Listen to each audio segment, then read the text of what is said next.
Starting now.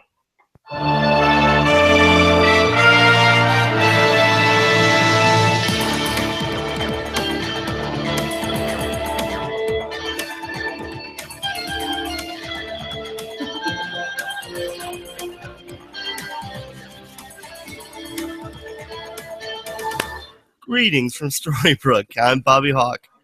I'm Elizabeth Placencia. And I'm Tony Hooper. And I forgot exactly what I was going to say this week. I don't have to talk. This is where we are not looking for an ending. We are looking for a beginning. Thank you, Liz. So at least someone's on point this week. And how are you guys doing tonight? Better now that we started. To be perfectly honest with you, I am feeling a bit under the weather. But the show must go on, as they say. Liz, how are you doing tonight? I'm doing excellent. How are you both? Well, you both just said how you doing. We both just said I'm sorry. It's like a habit. It's like a habit to ask back. It's a polite habit. You are perfectly fine, Liz. We are fine. But anyway, let's just jump right into the main discussion as far as tonight's episode and the rhyming summary. Right. Yeah. I'm sorry. You're fine. Somebody's wanting to get ahead. Why don't you hit us up with the rhyming summary? All right, this is the rhyming summary of this week. And thank you, Liz, for the help. I mean, like, it's getting harder and harder each week, I swear. You're welcome. So, with this week's summary, the Charmings are under a cruel curse, but throughout 6 seasons, they have been through worse. The evil queen's plot is getting clear. In this week's I'll Be Your Mirror. I'll be your mirror. Your mirror. Was that good enough, Liz? Yes, that was excellent, Tony. All right, guys. So, just quick out of the gate, like, what did you guys, just short summary, what did you guys think of this week's episode? Liz? Really? I give 2 thumbs up. Okay. And Tony, what did you think of this week's episode? I also give 2, but I swear if I had a third one, I would put it up. Okay, so apparently both of you really like this week's episode. I approve this Bobby? message. Well, okay, I've definitely seen the sentiment that you guys are putting forth throughout the internet. It does seem to be that it was a well-liked episode. For the most part, I actually did. To be honest with you, the season, it's been mentioned time and time again that's been trying to make like a return to like Season what 1. made people like once in the first place, and so you've been seeing a lot of like the format of what episodes and storylines that you would have seen in the first season, and we're definitely seeing a lot of that. And so I think this episode was probably the strongest yet, as far as comparing it to the first season. And when I first heard of the show, I came to it for different stories and whatnot, but also a lot of the people that have to do with the show are from Lost and from Buffy and different things like that. And a lot of those shows use the themes of fantasy and sci-fi to as an allegory, which most fantasy and sci-fi is anyway, but like almost one-to-one allegories, and I think this episode did that quite well. Definitely. Can you explain to me what an allegory is? Just using one thing to mean another. Like if you're in reference to what I was just saying, Buffy the Vampire Slayer, like the whole show of Buffy the Vampire Slayer is an allegory for adolescence or post-adolescence, I guess, growing up as a teenager. And so like the monsters represent the different obstacles or different things that you encounter in your life. Okay. And so that's an allegory. Thank you. No, you're fine. And now back to but as far as like, Another thing I love about Once is when they get it right is the themes of the episode, and like you can tell a lot by the title of the episode.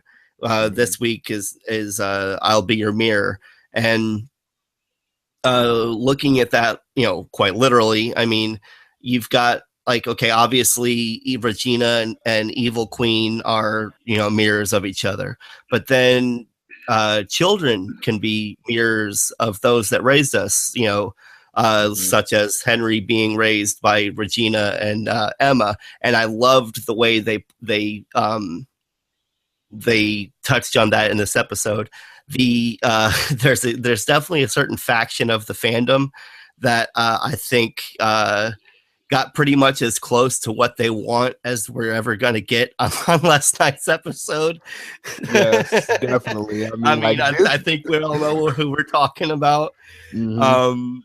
This is a Swan Queen I like. Yes, yeah. I mean, nothing against Swan. Like it's not necessarily something I ship, but what I do like is Emma and Regina's relationship, that they've grown beyond being enemies, and for the sake of the child that both of them are responsible for raising. And so I like that they touched upon that. And then of course couples can become mirrors of each other, i.e. Snow and Charming. Do you guys have anything to say about any of the topics I just touched upon?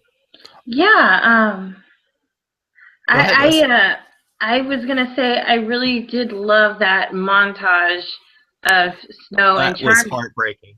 Yes, honestly, it was heartbreaking, but I really loved it. For me, when I saw that, to me it was like the curse has renewed their romance and their appreciation for one another. Yeah, they miss each other, of course they're going to, but with the flowers and the notes to each other, to me it was really romantic, and I just, like, honestly, I almost started tearing up earlier because I was thinking to myself, God, I wish I could have a love in my life, someone who loves me the way that Charming loves Snow, or the way that she loves him. Like, that's like what I'm looking for, without the curses, without the curses, without the magic, well, maybe a little bit of magic, but it's something that I aspire to. And watching them being torn apart right now, but finding something in it to be happy about and taking the time to do those things for each other,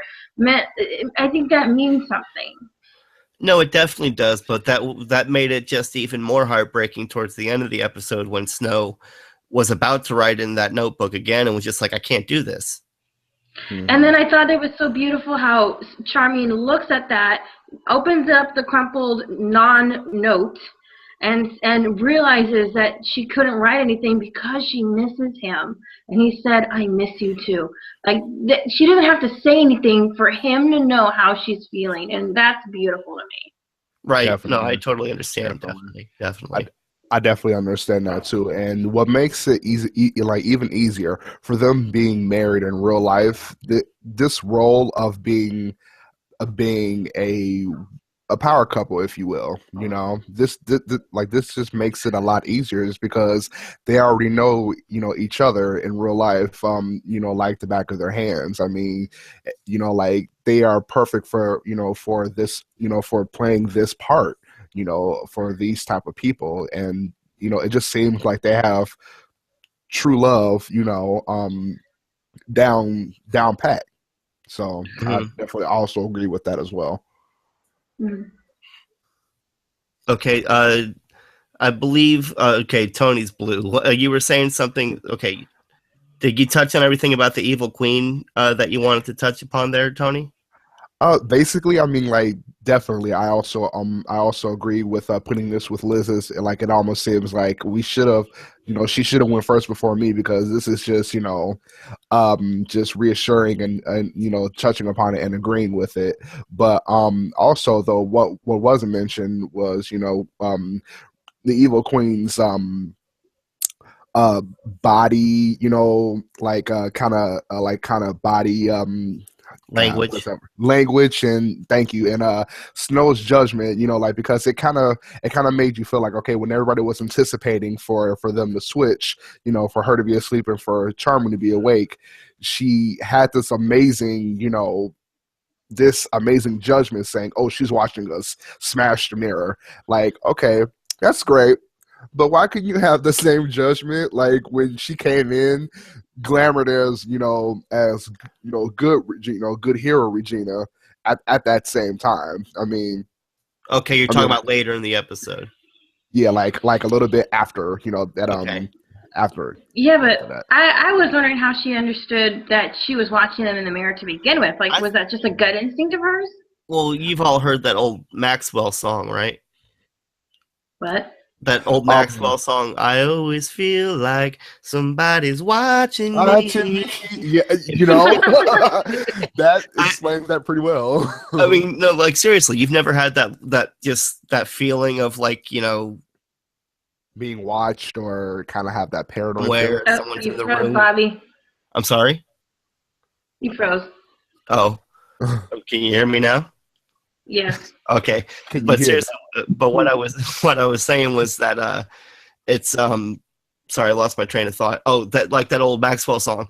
Where you just feel a presence in the room with you, or you feel like someone's watching you. I'm sure we've all felt that feeling before. Definitely. And that's what I took it as. And maybe, but yes, I definitely feel like Snow should have known that that was the evil queen later on in the episode.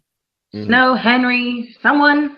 Well, Henry did. Oh, Henry did. Henry, wasn't acting. It wasn't until she said, "Fix your posture. Slouching is bad," or whatever, however she put it, that he figured it out. Right. He didn't figure it out until then. She said exactly what she said in a previous episode. Exactly, and that's what made it the light bulb go off in his head. But until then, he had no clue that was the evil queen. And I'm just shouting at the screen, going, "Come on!" Yeah, exactly. Yeah, and but again, too, though, as far as evil Queen and Regina goes, shout out to Lana Brea again, because in this episode, even without flashbacks, no flashbacks in it whatsoever, you still have like evil queen being Regina. There's plenty of different aspects going on with Lana Brea, and she killed. As usual, she always does. I mean, we've had touched a lot on the evil queen and the sleeping curse and whatnot. Let's oh god, I'm trying to find where we're at in the notes here, Tony. Looks like you have something to say about it looks like we've touched on everything in those first parts. Yeah, so I guess I'm just gonna go on to okay. Kind of touched on that too. In the diner scene. I'm all okay. Wow, I didn't realize we had flowed so quickly into this conversation. I think we're getting better at this. Yeah, okay. So sorry, I'm just so used to being all over the place here. But yeah, as far as that diner scene goes, okay. So which one? Okay, yeah, the first diner scene. The first diner scene. Mm-hmm. No, you're right. I forgot about that. When we're told what is it? Violet? Mm-hmm, yes. Okay. Like when he goes to Violet and it's like, "Oh, you need to come up with a lie or whatever." Why does it have to fall to her? I know why. Okay, go ahead. Okay, because like at first I was wondering the same thing, and then I rewatched the episode and I realized to myself the reason it falls on her is because if he makes up an excuse, the evil queen will probably be on to him because he's looking behind him. He's like looking for her, and she's watching them. So I'm thinking that if she comes up with it, then that's it has nothing to do with the evil queen. But if Henry comes up with it, she's going to be on to him. Mm-hmm. Okay. I think it just made it much easier, for him, for her to assist him with that because, like you said, Liz, I mean, it would seem all too easy for the evil queen to figure out what Henry really is up to, despite what's going on in that certain scene. So right, and then as far as the second diner scene goes, I liked the meet cute, with Violet. I just forgot it again. Violet and Henry. But She's been in the show, like so little, so of yeah, course it this would be is so like the easy third to or forget fourth about her. episode we've seen her in. Mhm. But the oh God, what was I just about to say? The song that was playing. Why was it not? Only You. Huh? Only You, because Was that's what the that the song name is of the called. song that played in Yeah. the before in the because that's like their song, Their theme, it's kind of strange how they have two opinion anyway. themes, like Emma and Neil have only had one theme as far as we know it, at least. I mean, that's just like a little throwaway, but it kind of threw me that song, I totally expected that song to be playing. But it's nice to see that, Henry's growing up and has a love life and whatnot. And it was nice to see that little scene between Emma and Regina outside of the diner when they, were just kind of looking in on Henry and realizing. That was probably one of my favorite scenes of the episode just because of the exchange between them. When, Regina was like, I was so worried about, raising him. And then I think it was Emma said something like, not realizing that we already had raised him. But the transition from I to we, Yeah. No, go ahead, Liz. Did you guys pick up on the fact that Henry's still in middle school? He's a middle schooler and he's 14. I'm sorry, that boy does not look 14. He looks like he needs to be in high school. Yeah. On the second viewing, I was watching that scene and like I heard middle schooler. I was like, wait a second, middle schooler. Yeah. Hold up. Aren't you a little bit too old to be a middle schooler? And tall. And tall to be a middle schooler, but then again, these kids these days are maturing and and I guess technically he's a year younger than he should be because of the lost year in New York or whatever. Right? There was like a whole year where like it was a whole year. Nothing happened. Just it took away from him or whatever. Oh anyway. Yeah, when they went to New York. Yeah, exactly. Right. But yeah, I definitely caught that. And then you have the evil queen trying to like test Henry with the hammer of Hephaestus. And what, Liz, it looks like you've got a little bit about the hammer of Hephaestus. What exactly is that? Okay, so I was trying to do some research on it. Can you guys hear that? Oh yeah, a little bit. Yeah, it's my neighbor's dog. I'm so sorry.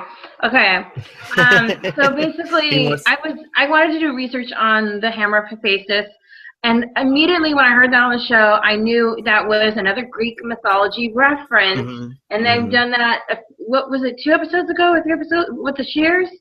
So I'm like, okay, what's with all the Greek mythology references all of a sudden? There was actually 2 references in this week's episode. There was 2? Oh my god, I only caught 1. Okay. Well, my bad. The dragon mentions the putting together of the shards of that mirror being God, I can't pronounce it. Sicilian? Sicilian?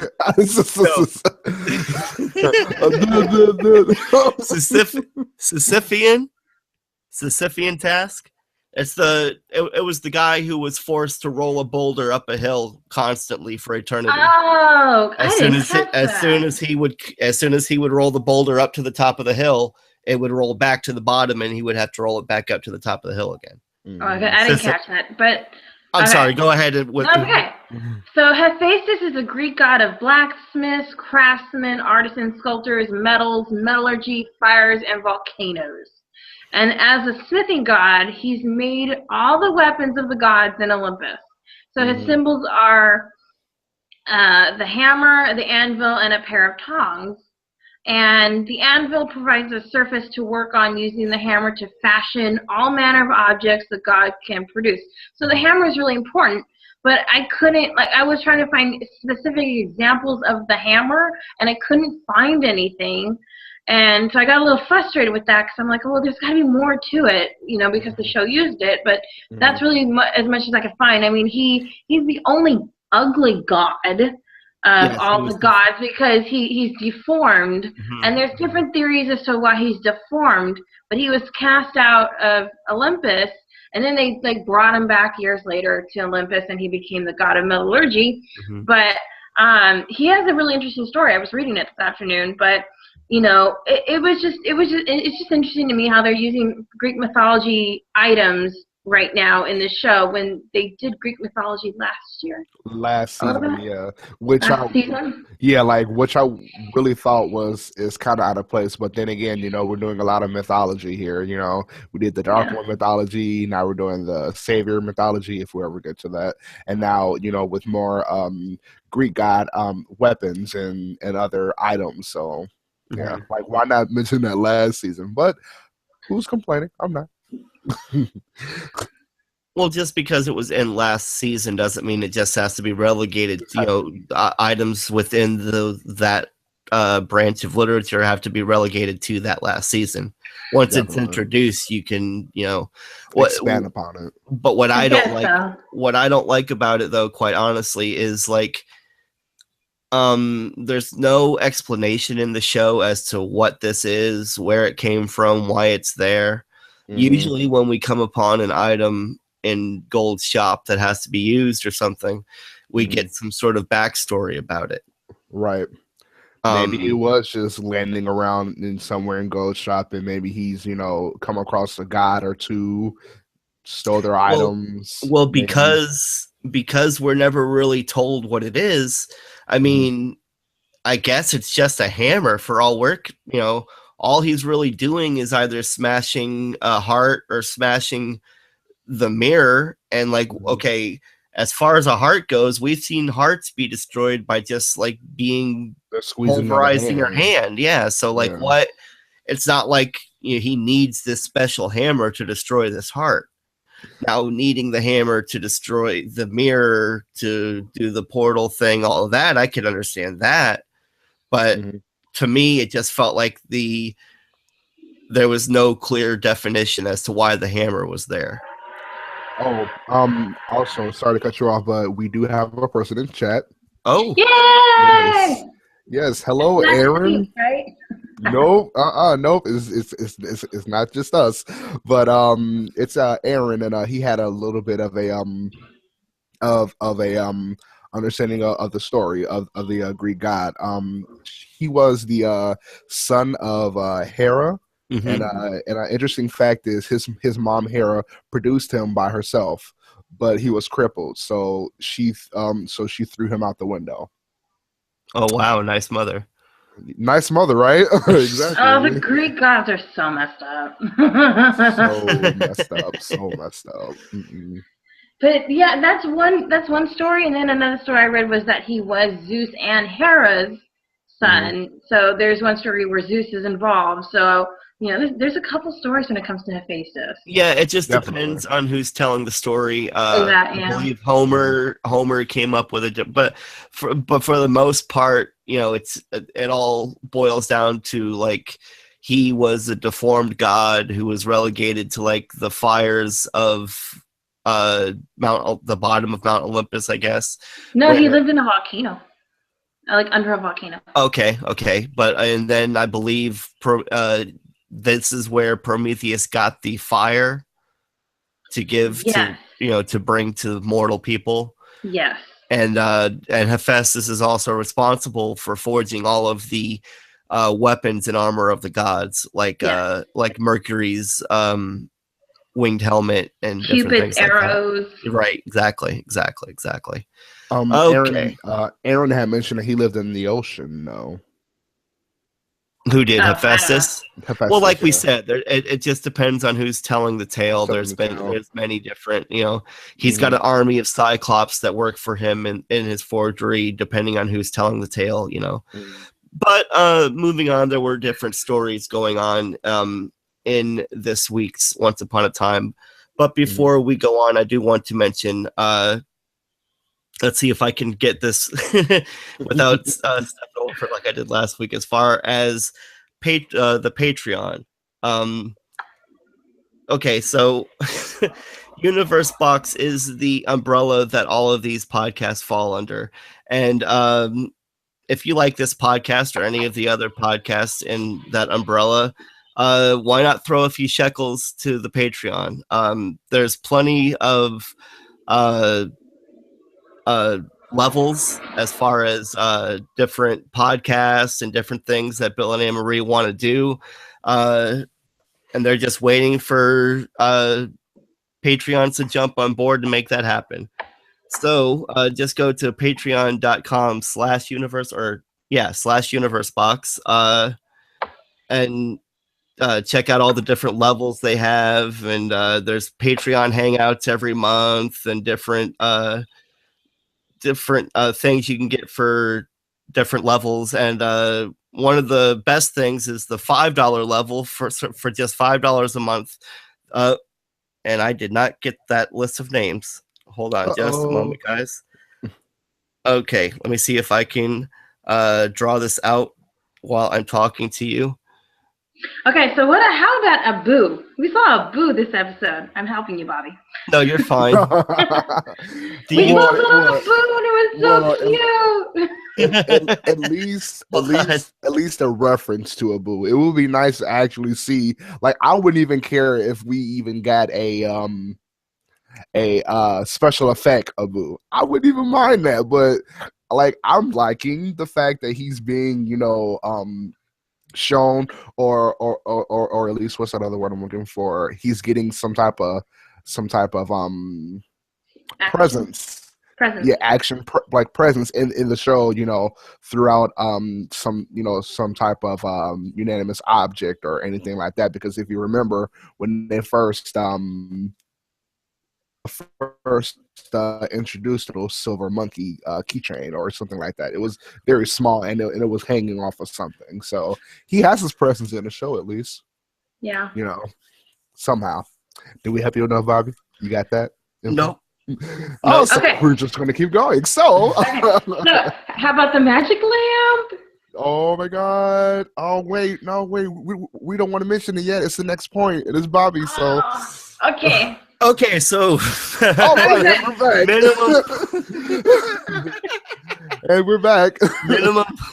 minimum pledge of $1 a month. But if you pledge at least $5 a month, they'll Bill and if I remember this list, we'll shout out your name on every episode of a Universe Box podcast.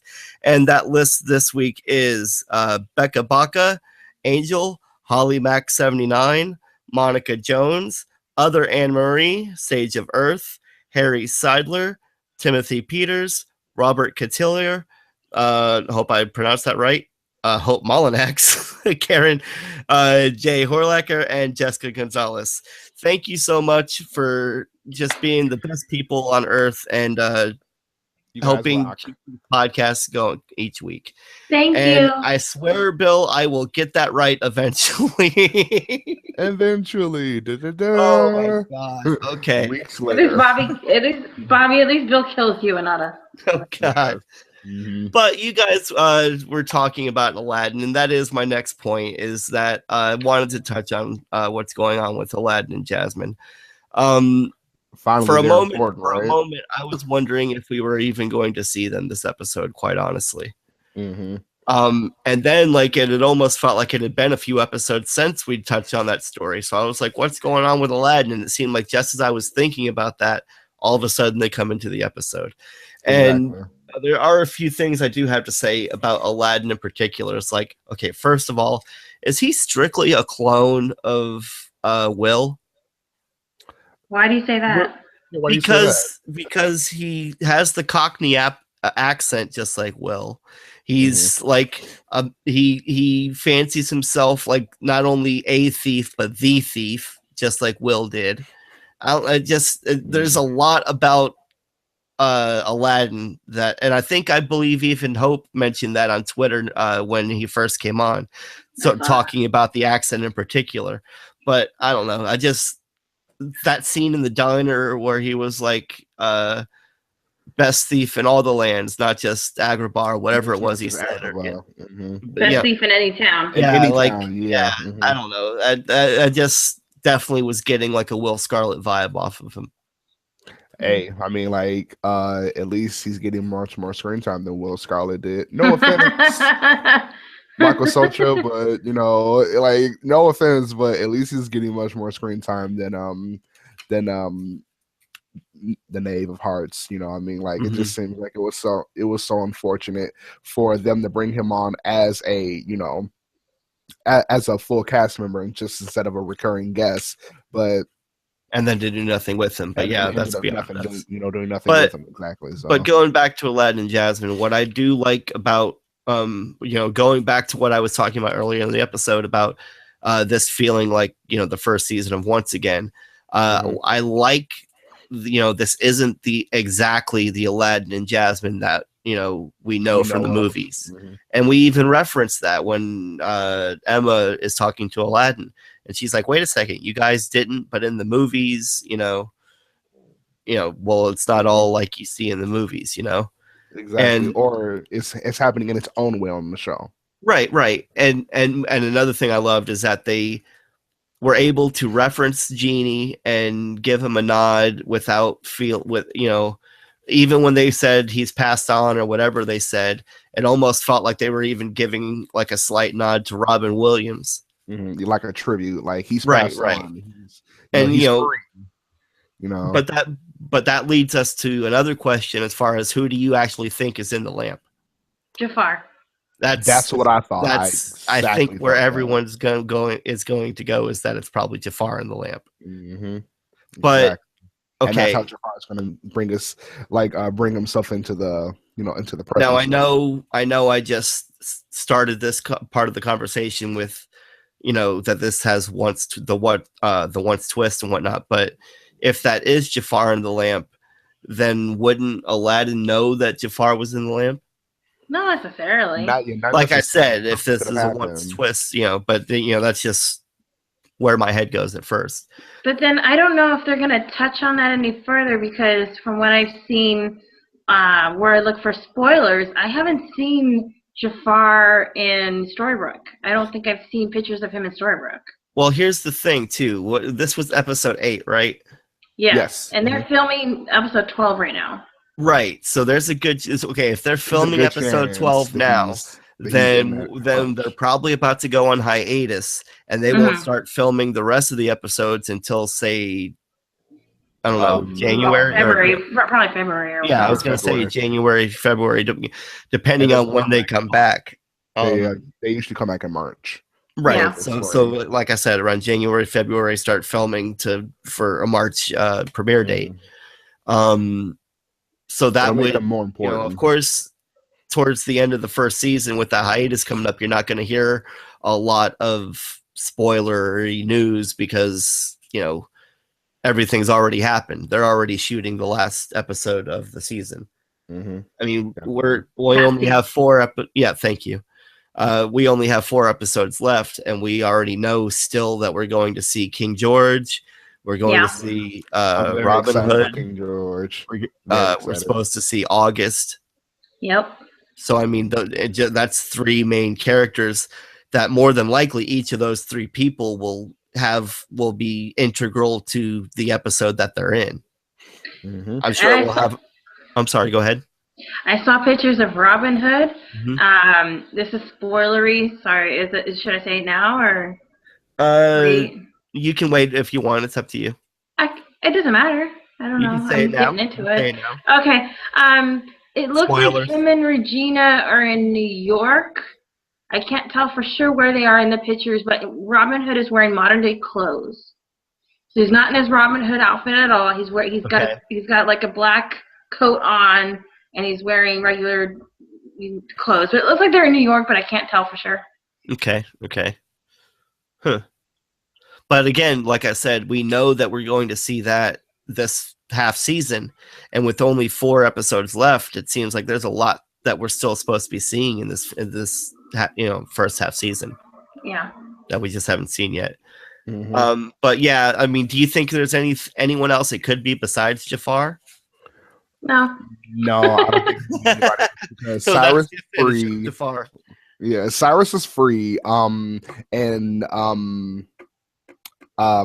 Will, didn't last too long into the lamp, so it's got to be nobody but Jafar. They're just going to bring him in, and I feel like they're just going to bring him in when it's crucial to the story. Okay. So I still think that Aladdin is the cloaked figure. Really? I mean, Yeah, who I still knows? think Aladdin is the cloaked figure. Or maybe it is Aladdin, but glamored as Jafar. What, Like maybe Jafar like maybe glamored Aladdin is in the lamp, and who we've been seeing as Aladdin thus far is Jafar. could be. I mean, like, hey, Zelina That did would it. be a good twist. Zelina did it, I as hear you. Yeah. Mandalorian. Yeah. Okay, that's a So nice crazy theory to go forward with. that would be like, um, Aaron is also saying Jafar. He mentioned how Will is better. Monkeys What are then, hard to Aladdin? work with. Yeah. I'm sorry, Aaron, but Aladdin trumps Will. I'm sorry. Oh, Ouch! I think Those are he's fighting Trump. words. Oh my god! Those are fighting words, Liz. I'm sorry, Aaron. Please don't leave the chat room. And then he's heard who's under the hood. Let me see here. And then also he mentioned something about Robin. Maybe Robin is back, like Merida spoke with her father. Maybe. Remember when she poured the liquid oh, over yeah, his yeah, yeah. grave? Maybe that's what's going to But he's happen. back for a few episodes, so that wouldn't make sense then, would He's it? back. It really? It's more than one episode? Oh yeah, Robin is back for a few episodes. Huh. Maybe they've maybe in that sense they've used a little bit of the liquid and just keep coming back, and he'll I mean, they did say that they were unsure on how he was going to be. No, not they didn't say, but people weren't really sure on how he was going to come back, either in Yeah. flashback, present time, or a spirit or something like that. So maybe they, Merida left some of that potion there, or maybe they remade that potion to Wasn't it a wisp or something? no, it wasn't a wisp. It was some type of potion, because I remember she opened it and kind of swirled it around his grave, and that's how he was able to come into human flesh and blood. So Okay. All right. Okay. Okay, Tony, you wanted to. How do you feel about this evil queen business? it makes me want to regurgitate every week. I swear, my guy, I put it right straight in the notes, man. This hashtag Evil Dark Queen business needs to stop. I'm sick and tired of regurgitating every week. It makes me want to hurl every time they kiss. They have got to be the weirdest couple ever, like just straight up evil, twisted feeling couple ever since Mila said, "Wait a minute, you're dating the love of my life, and you dated my son." I think it's weirder than that, which is kind of disgusting. Like, your mother went after him, and your sister did too, and now you are. Oh wait, hook face. Yeah, I don't think I've seen anywhere on the internet where anyone's too pleased with what's going on between Rumple Is and there a Regina. ship name with with the two of them? Is there a ship name? Because I don't know. That I'm not sure of, but yeah, I made my I don't own know. Evil Dark Queen. Ew. Ew. Aaron, do you know if there's a ship name, Aaron? Yeah, Aaron, come on, give us a ship name. All right. I don't even know. Like I just said, hashtag ew. I mean, it's really gross, and no one likes seeing it. But the evil queen herself, the evil queen by herself, I say, long live the evil queen. I really say that. Okay, it's funny that you use the term by yourself. But maybe I'll get into that a little bit in a second when we get into the quote of the week. Oh, Aaron knows the official name. It's Golden Queen. Okay. That's actually that sounds pretty. It should not be a pretty name. It really should not be a pretty name. Evil Dark Queen. I don't know. No, Tony, no. All right. That just sounds so simple. But as far as Rumple is concerned, like Rumple and Belle, okay, I like that Belle is finally standing up for herself. Hell to the app. Sorry.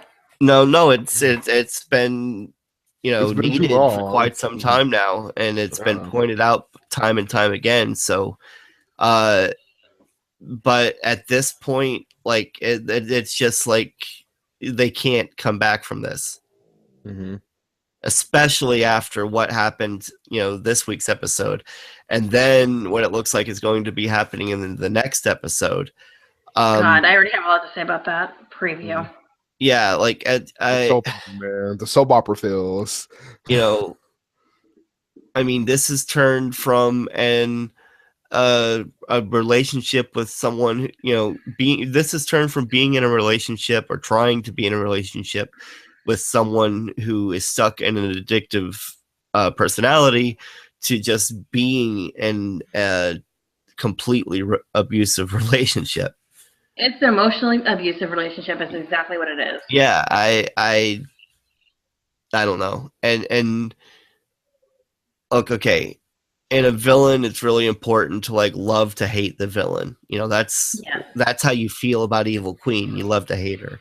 Yeah. But where they're going with Rumple, that's just a bit too just too dark. Like it's just like no coming back from it, like you said. Right, right. And like I said, we've all decided, I think we've all come to the conclusion that not everyone is capable of redemption. But I don't know. I just feel like this is it. Like he's just going to go over the deep end, and he's not going to have any relationship with any of his sons. One is dead, and one is yet to be born. Yeah, and Zelina points that out. Almost dies over it, if not for the fact that she protected herself. Yeah. Anyway, there's another little bit of retcon going on, but so many rants everywhere. But one of my favorite parts about this episode was finally getting to see the dragon again.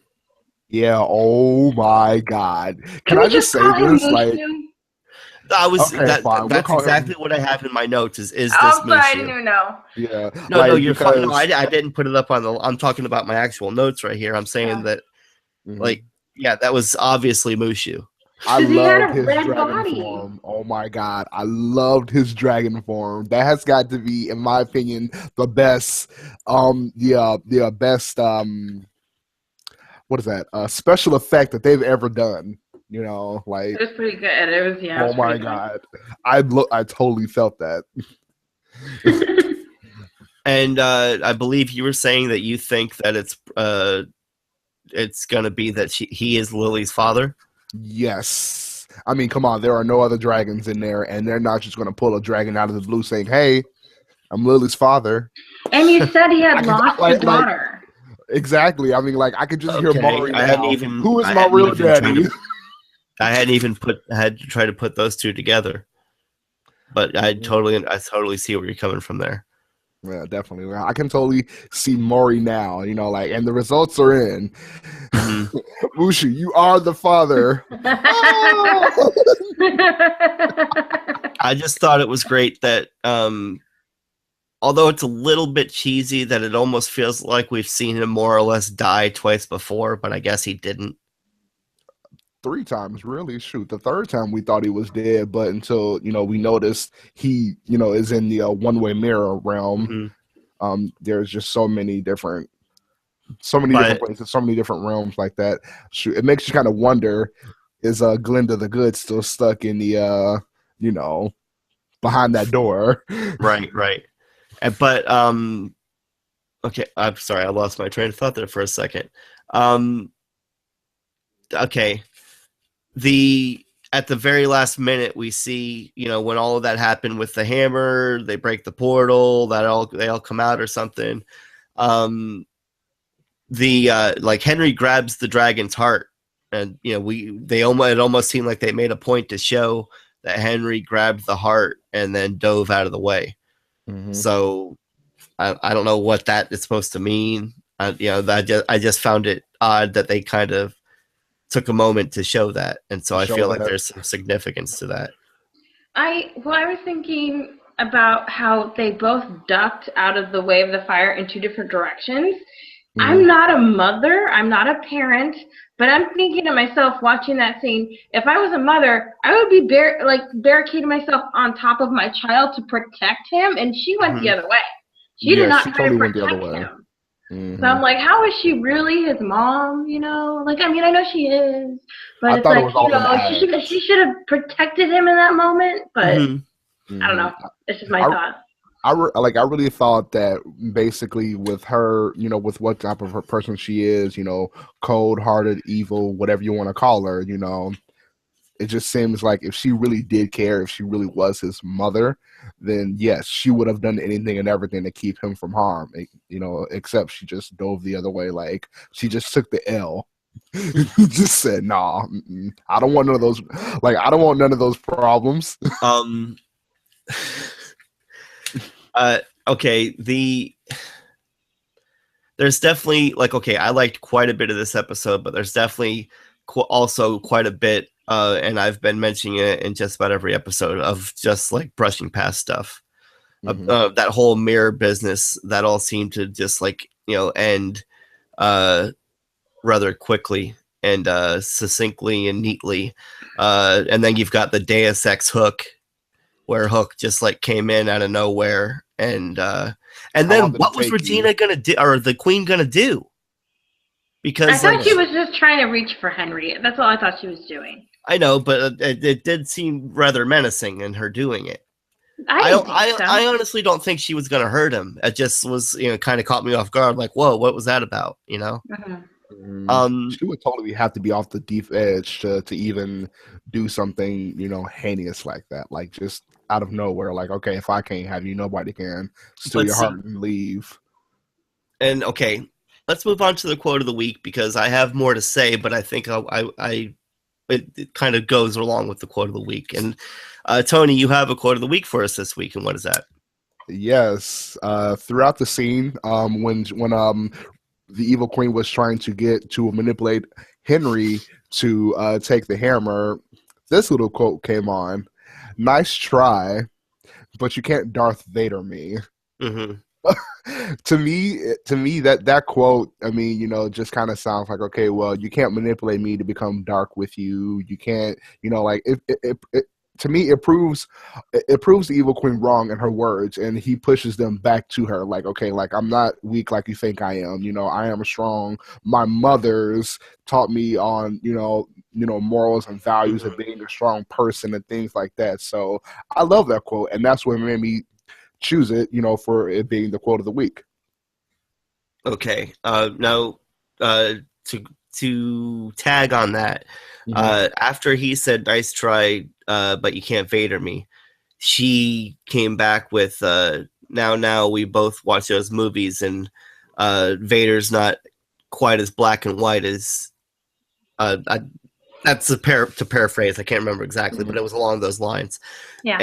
And as you think she ended it with. I'm sorry. He's not black and white as you think he is, or something along those lines. Like, but you understand the gist of what I'm saying. Exactly. So what that, okay, that feels to me like it's like foreshadowing something, and especially to go along with that, there were a few moments in the episode that particularly when Henry said to the Queen, "You'll always be alone," she definitely seemed to take that a little hard. Yeah. You know, you could see that in her face when he said that to her. And then what was it, later in the episode when Rumpel asked her to kill Zelina? She definitely doesn't look like she wants to do that. So while yes, this is the darkest parts of Regina, this is you know, as evil can be, let's say, it still seems like, just like Regina wanted to begin with, it seems like this evil queen still wants family, still wants someone to belong with.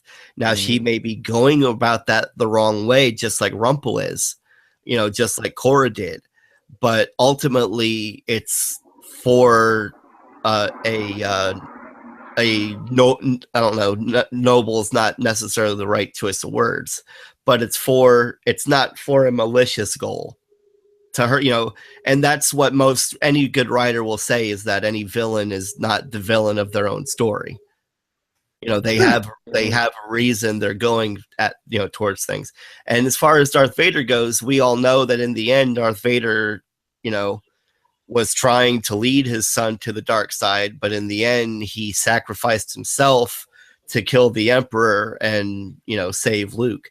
And so I kind of feel like maybe that's where the Queen's going. So that, okay, I've said before that maybe the whole point of this is that Regina has to accept the evil Queen, as a part of herself.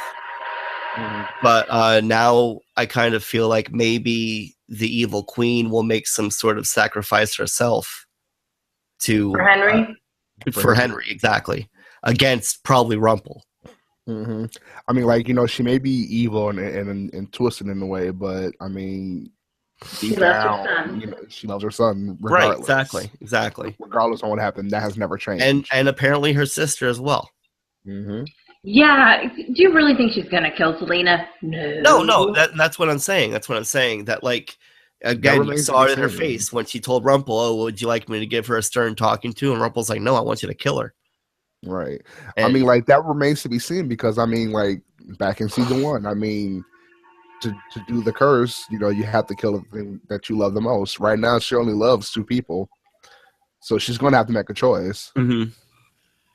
Right, and but even then, even when it was, when they were one entity and Regina was the evil Queen, when she did make that choice that she made as far as killing her father and all that kind of stuff, she did do so with a tinge of regret.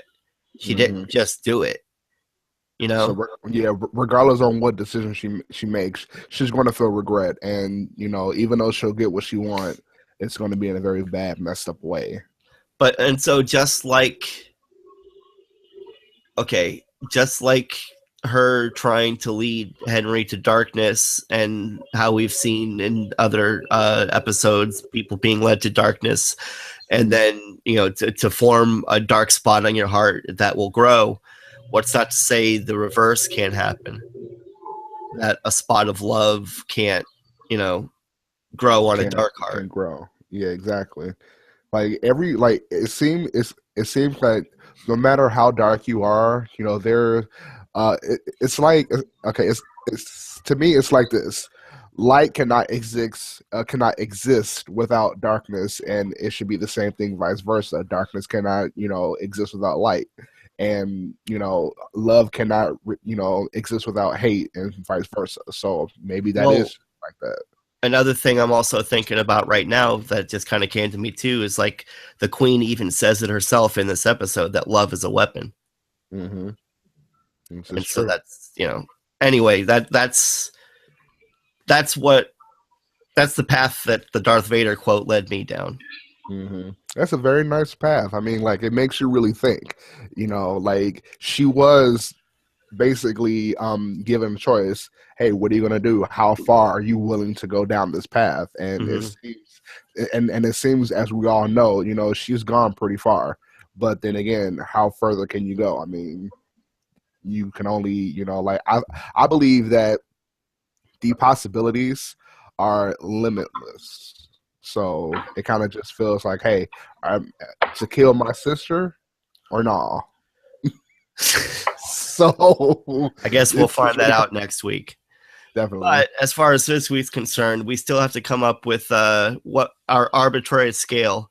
So this week's arbitrary scale of 6,323 shards of the shattered mirror.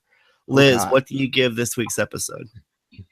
I guess I'm gonna give it 6,300. Okay. 6,300. So, like you were saying before, earlier in the episode, you really did like this episode. I really did. What? Well, no, I was just gonna say, go ahead. Tell me why you liked the episode. If they continue on, like, I really love last week's episode, and I really love this week's episode, and if they continue on this path, hopefully the viewership will grow. Because I'm really enjoying the path that they're headed down right now. The first few episodes of the season were just like, whatever. Okay. It's getting more interesting to me. Okay. Um. Okay, Tony, why don't you go ahead and give us your thoughts on this week's? How many shattered shards you gonna give it? Shards for Shattered Mirror. I think I'd give it about 63-15. Okay, even higher than And Liz. yeah, definitely. I mean, like I really did enjoy this episode, and I think what sealed the cake on, like what sealed the icing on the cake for me was, just seeing a couple that's been through, sorry, hell and back, with their Right. relationship and dealing Quite with, literally, I guess. Yeah. yeah, exactly, with going, through a whole bunch of mess in so many years. It really shows you that love is real. True love is real because two people who are in each other's lives, in real life and know how to express that in a genuine way. And it just seems like it's the rating that I get, that I give it is befitted for it because it's showing genuine, and that's what you're looking for with shows, to show you, to show you, that something, some possibilities are real, and that it can be expressed in Hmm. many different ways. So that's my reason. Was there anything either of the two of you didn't like about tonight's episode? Just out of curiosity. I have to think about it. Okay. Uh, Well, while I you can two are think of thinking about it, anything. Tony, do do the chat room have anything to say about this week's episode and how many um, shards they're giving it? hold on. It seems like, let me see, like there was some talk about a good guess of a theory for the hooded figure, Morpheus. Um, I don't know. I don't know. that I guess that could be possible. mm, But I anything think, right now is yeah, I don't know. possible with I this don't right think we're now. gonna see too much more of Morpheus. But anyway, is there anything anyone else was saying? Anything else that Aaron has mentioned, because Aaron is our only visitor. Oh, Thank you, okay. Aaron. Hi, Aaron. So also, he mentioned about how the dragon knows about his child. The Okay. child wasn't even born yet. Maybe there's this thing about mystical male dragons, that they are wise and all knowing and things like that. Let me see.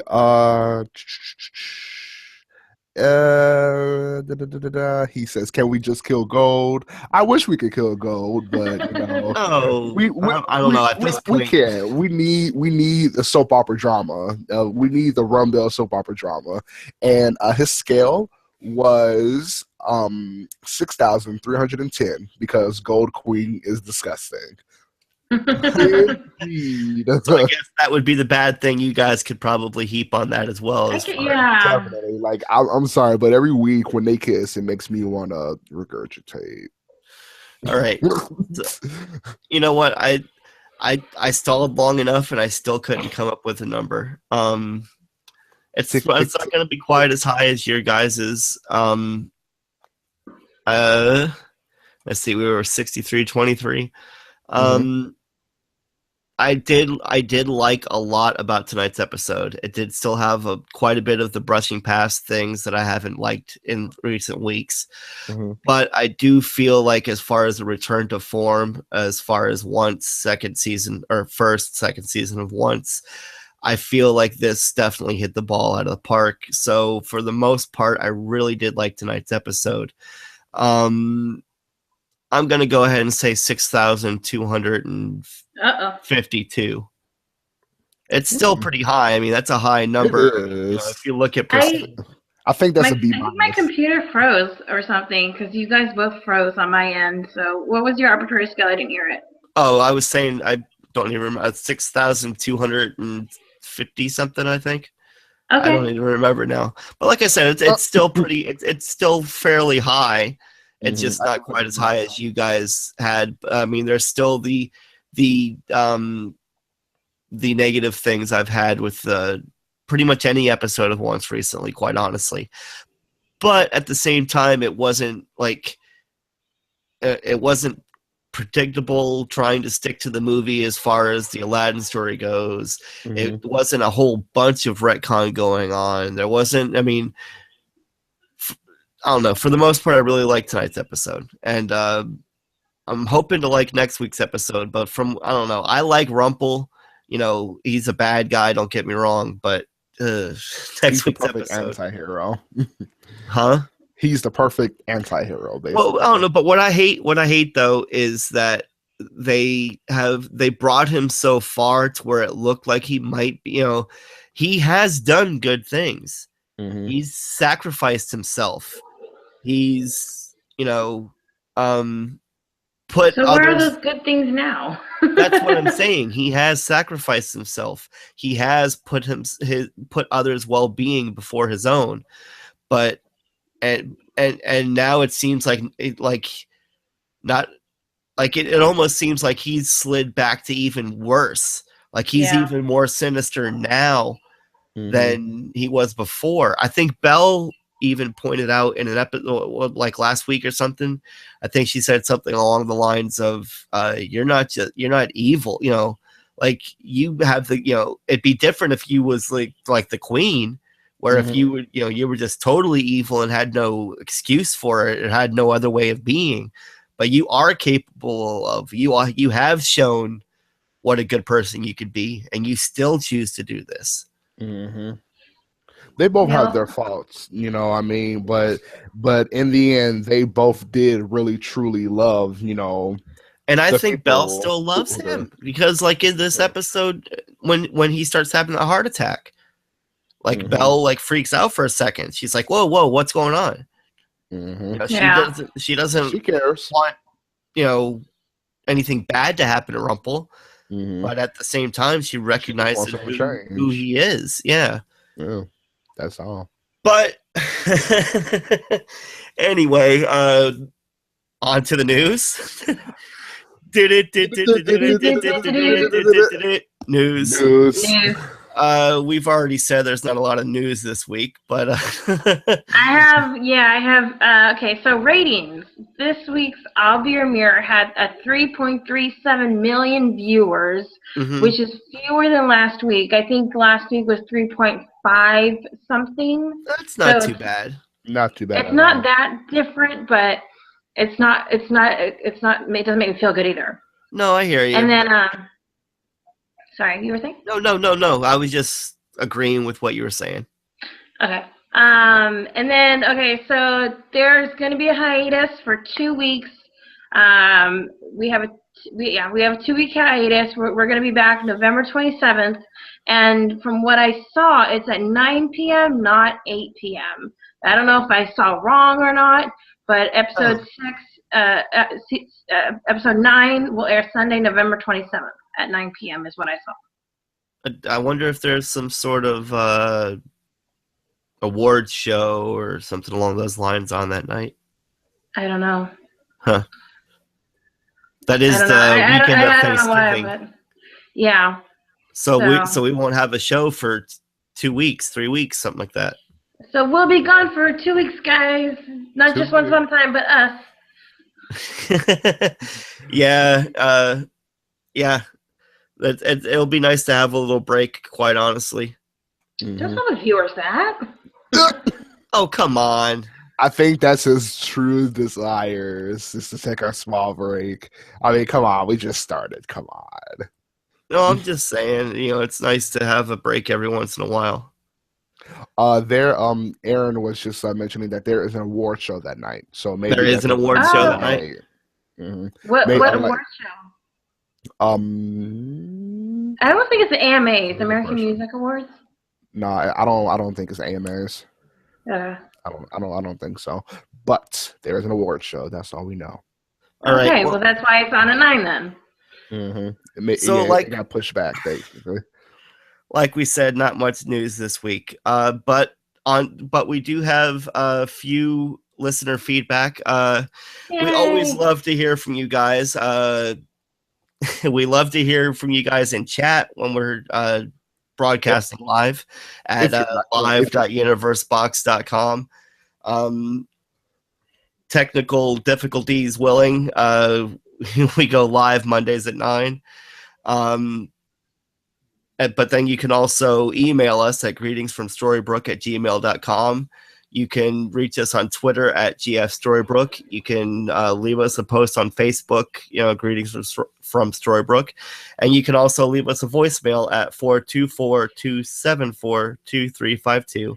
That voicemail number again is 424-274-2352. And this week we do have a few emails.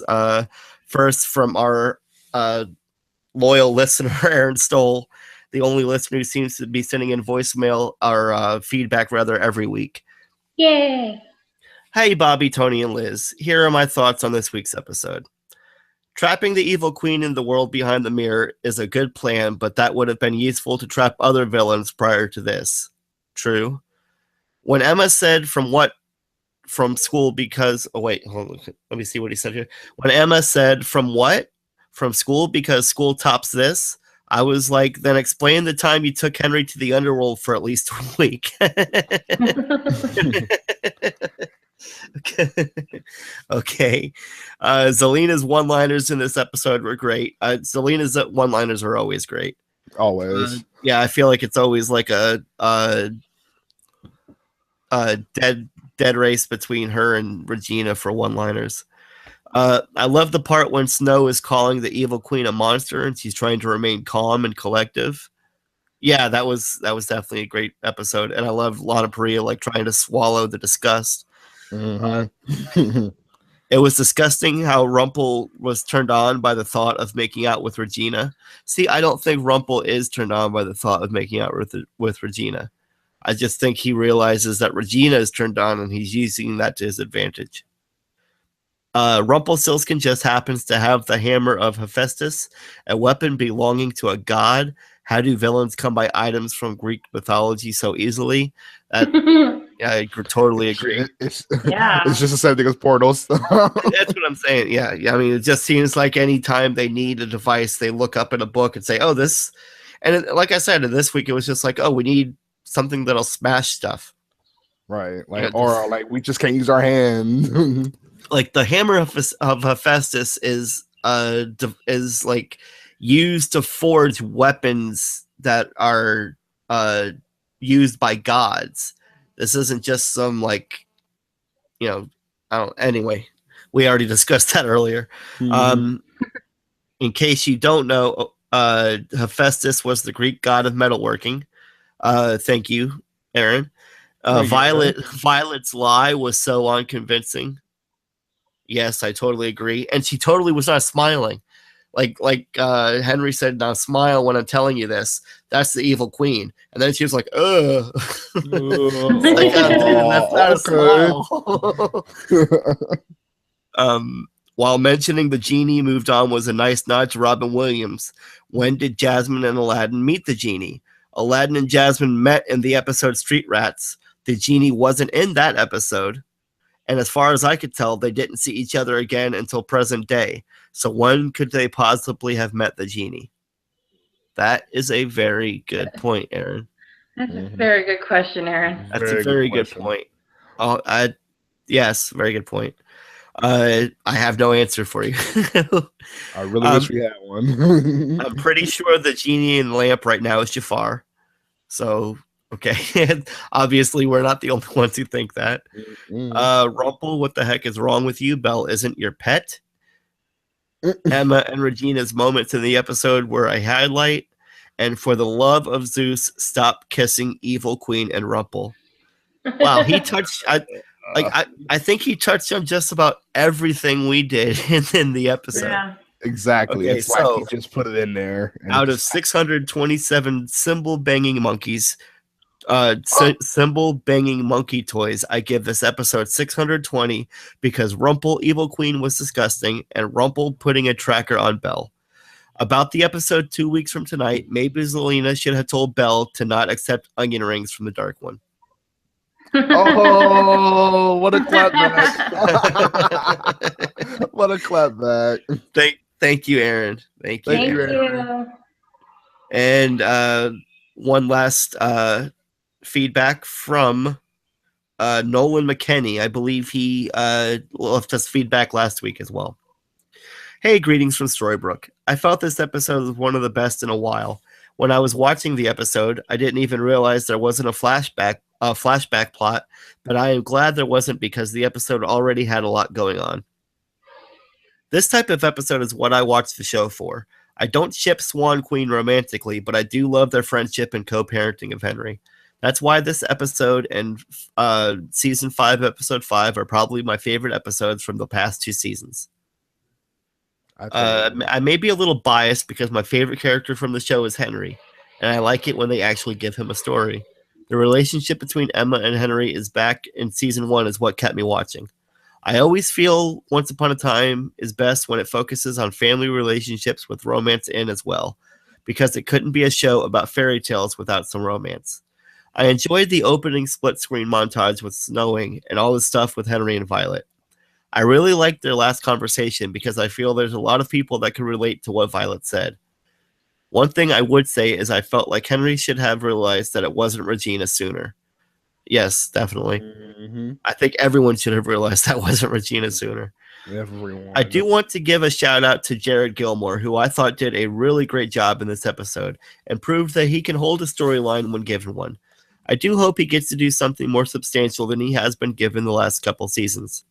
One thing I want to say is actually I forgot about the Land of Untold Stories plot, as did everyone else.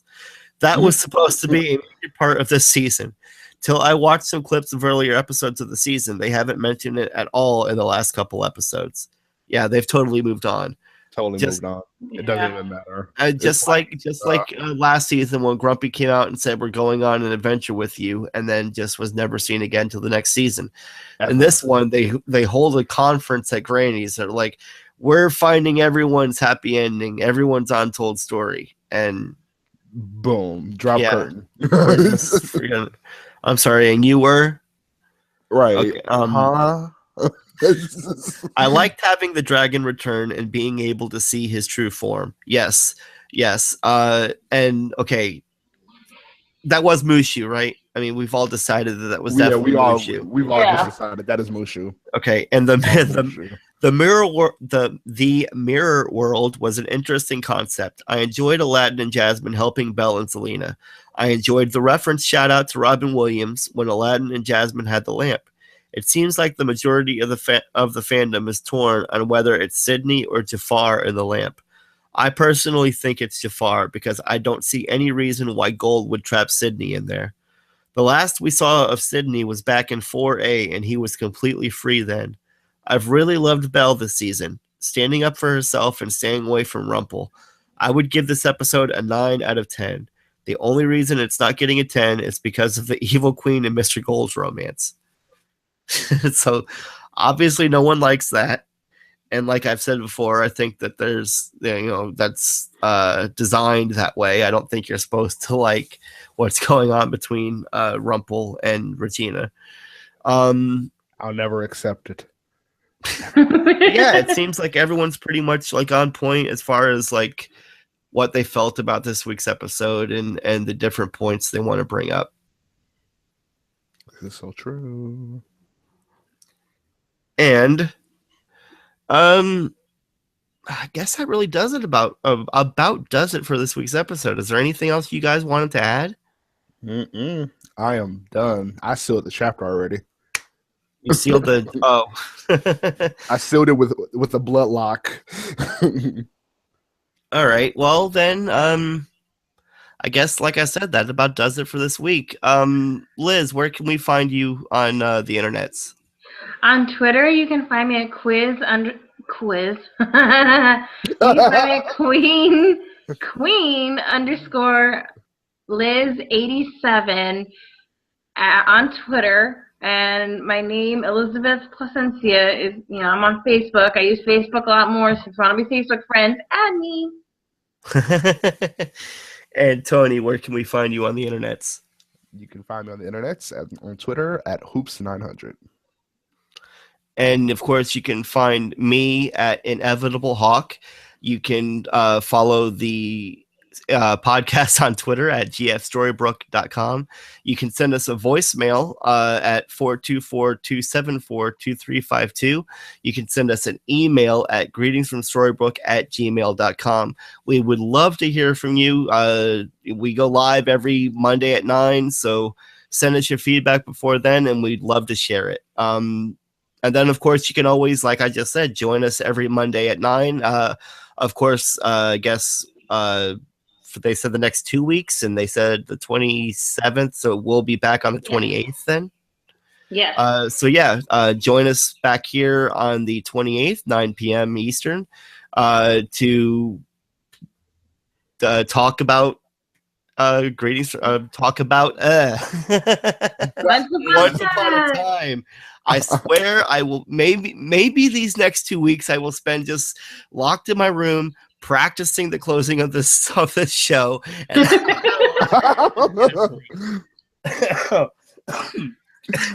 man. Like I said, I'm a little under the weather this week. But anyway, until then, guys, greetings from Storybrooke. Yay!